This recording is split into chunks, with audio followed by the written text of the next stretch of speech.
Welcome students, welcome to AIR Gurukul. My name is Rohit Srivastava और इस session में हम लोग डैम्पिंग में फोर्स्ड ऑसिलेशन पढ़ेंगे। Okay, let's begin the session.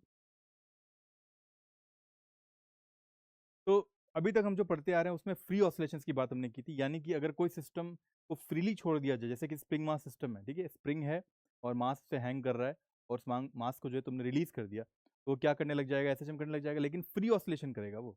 ठीक है, कोई फोर्स ऑसिलेशन नहीं है, यानी कि कोई एक्सटर्नल फोर्स नहीं लग रहा उस पर। तो नाउ अभी तक हमने देखा कि you what we have seen is free oscillation, system left on its own.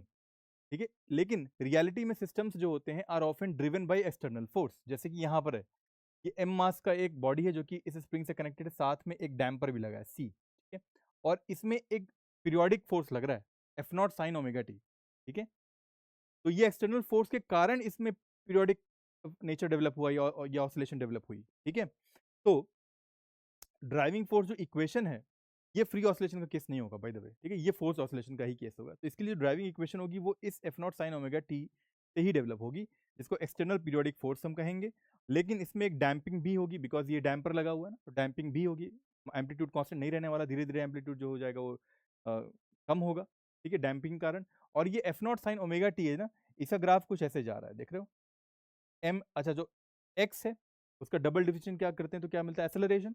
ये एम इंटू ए एक्सेलरेशन होगा, बिकॉज इस पीरियोडिक फंक्शन के कारण एक पीरियोडिक एक्सेलरेशन भी डेवलप होगा, वो इससे निकलेगा।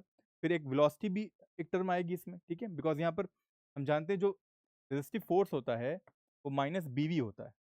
ठीक है, तो वेलोसिटी का फंक्शन बी है, बी इसमें डैम्पिंग है, डैम्पिंग कोफिशिएंट है।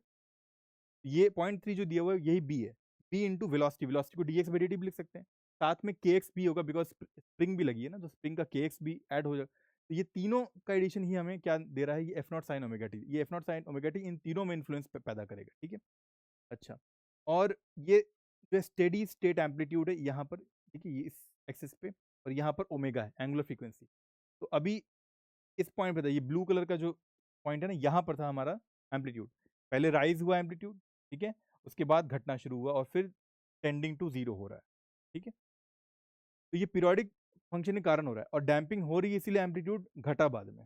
ठीक है, और क्योंकि एम्पलीट्यूड जो है फोर्स ऑसिलेशन के कारण है, फोर्स यूं कह लो कि एक्सटर्नल फोर्स के कारण जो कि पीरियोडिक है, तो इनिशियली जो हुआ एक पीरियोडिक का नेचर डेवलप हुआ भी ओमेगा का। ठीक है, तो system eventually oscillates at driving frequency omega, not natural frequency.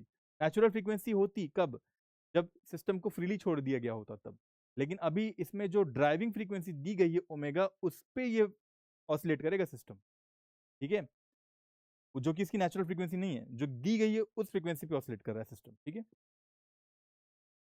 अब देखो फोर्स ऑसिलेशंस क्या होते हैं एक बार और देख लेते हैं। When system is continuously driven by an external periodic force it performs forced oscillations.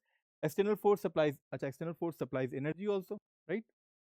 Damping में एनर्जी लीक होती है, रिमूव होती है, और system reaches a steady state, धीरे धीरे स्टेडी स्टेट पे पहुंच जाता है, जहां पर तुम कह सकते हो कि it reaches a constant amplitude. उसके बाद एम्पलीट्यूड कांस्टेंट हो जाता है, जो कि तुम इस ग्राफ में देख सकते हो। एम्पलीट्यूड जो है एक पॉइंट के बाद कांस्टेंट हो गया है। ठीक है, इसको जीरो मान सकते हो या कोई भी एक स्टेबल एम्पलीट्यूड तक ये पहुंच जाएगा एक पॉइंट के बाद, बिकॉज डैम्पिंग हो रही है। डैम्पिंग नहीं होती हो तो उसी ओमेगा पे वो चलता रहता। ठीक है, अच्छा, की आइडियाज क्या है, इसके दो पार्ट्स हैं, एक तो ट्रांजिएंट पार्ट होता है और एक स्टेडी स्टेट पार्ट होता है। स्टेडी स्टेट पार्ट वो होता है जिसमें, ट्रांजिएंट पार्ट देख लेते हैं पहले। ट्रांजिएंट पार्ट वो होता है जिसमें डैम्पिंग कारण जो है ओवरऑल एम्पलीट्यूड डाइज आउट, घटना शुरू हो जाता है, और उसके बाद जब वो कांस्टेंट हो जाता है उसे कहते हैं स्टेडी स्टेट पार्ट। ठीक है, तो after some time only force oscillation remains, कुछ समय के बाद सिर्फ फोर्स ऑसिलेशन रह जाती हैं, डैम्पिंग नहीं रह जाती। ठीक है, अब इसके रियल लाइफ एग्जांपल्स क्या क्या है। स्विंग पुश्ड पीरियोडिकली, तुमने झूले देखे होंगे बचपन में खेलते हुए, जो बच्चे झूलों में झूलते हैं, अगर उनको धक्का दिया जाए, फोर्स ऑसिलेशन हुआ ना, वो पीरियोडिक मोशन करना शुरू करता है, वो फोर्स ऑसिलेशन हुआ, राइट। लेकिन धीरे धीरे एयर रेजिस्टेंस के कारण और इंटरनल फ्रिक्शन के कारण क्या होगा, उसकी जो एम्पलीट्यूड कम होते चले जाते हैं और वो रुक जाता है, डैम्पिंग भी हो रही है साथ में। ठीक है, ये हुआ हमारा real life example force oscillation का। वैसे ही एसी सर्किट्स में भी होता है, करंट रेजोनेंस में। एसी सर्किट में क्या करते हैं, ऑसिलेटर, जो वोल्टेज सप्लाई दी जाती है वो ऑसिलेटिंग होती है ना, साइनोसाइडल होती है, तो उसमें भी जो फ्रीक्वेंसी दी गई होती है, ऑसिलेटिंग वोल्टेज प्रोवाइड किया गया था, वो फोर्स्ड वोल्टेज होता है, यूं कह लो फोर्स सप्लाई होती है। ऑटोमेटिक या नेचुरल फ्रीक्वेंसी नहीं होती जो अपने आप ऑसिलेट कर रहा हो, ठीक है। बिल्डिंग्स इन अर्थक्वेक्स, अर्थक्वेक्स ऐसी बनाई गई गई होती हैं कई जगह पे फॉर डिजास्टर मैनेजमेंट कि बिल्डिंग्स में अगर ऐसा सीज्मिक वेव डेवलप होता है तो वो एंटी रेजिस्टेंस जो है फोर्स्ड ऑसिलेशन डेवलप कर सके टू क्रॉस दैट और to dilute that seismic waves, जो कि अगेन जो होती हैं साइनोसाइडल होती हैं या पीरियोडिक होती हैं। तो ये भी जो एग्जाम्पल है फोर्स्ड ऑसिलेशन का ही एग्जाम्पल, ठीक है। तो इस तरह ये सेशन कंप्लीट था स्टूडेंट्स। तो अगले सेशन में फिर मिलेंगे एक नए टॉपिक के साथ। Until then keep learning and keep having fun with